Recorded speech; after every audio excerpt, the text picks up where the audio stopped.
সাম্প্রতিক সময়ে আমেরিকা এবং ইসরায়েলের আগ্রাসনের সমুচিত জবাব দিয়ে ইরান মধ্যপ্রাচ্যে সুপার পাওয়ার হিসেবে নিজেকে সুপ্রতিষ্ঠিত করেছে।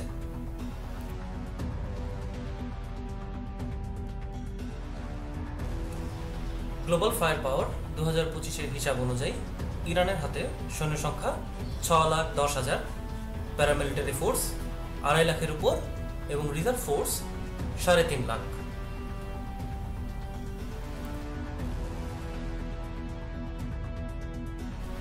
এত বিপুল সংখ্যক সৈন্য সমাবেশের পাশাপাশি ইরানের হাতে রয়েছে নিজের প্রযুক্তিতে উদ্ভাবিত মিসাইল, যা ইরানকে মধ্যপ্রাচ্যের একটি গুরুত্বপূর্ণ ভূ রাজনৈতিক শক্তিতে পরিণত করেছে।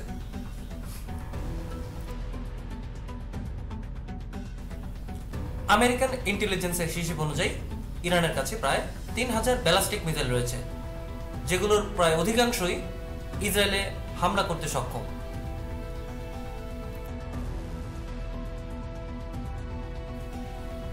পরমাণু অস্ত্রের অধিকারী না হলেও অনেক পশ্চিমা বিশেষজ্ঞদের মতে ইরান অতি অল্প সময়ে পরমাণু অস্ত্র বানাতে সক্ষম, আর এই কারণেই আমেরিকা এবং ইসরায়েল ইরানকে থামানোর জন্য উঠে পড়ে লেগেছে।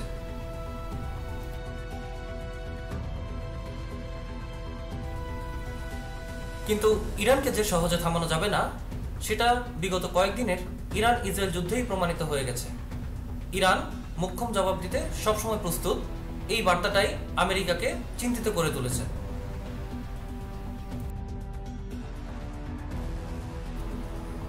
মধ্যপ্রাচ্যে ইরানের এই আগ্রাসী ভূমিকা অবশ্যই ইসরায়েলের জন্য একটি বড় দুঃসংবাদ।